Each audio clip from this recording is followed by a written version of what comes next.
こんにちは。今日もご視聴ありがとうございます。今日が今季初の火入れです。11月が暖かかったので、薪ストーブ設置後、最も遅い火入れです。明日から洗濯物は白燥、乾燥です。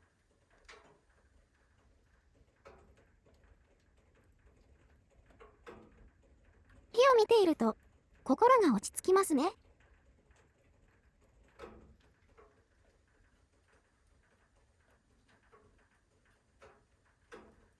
最後までご視聴ありがとうございました。よかったら高評価とチャンネル登録をお願いします。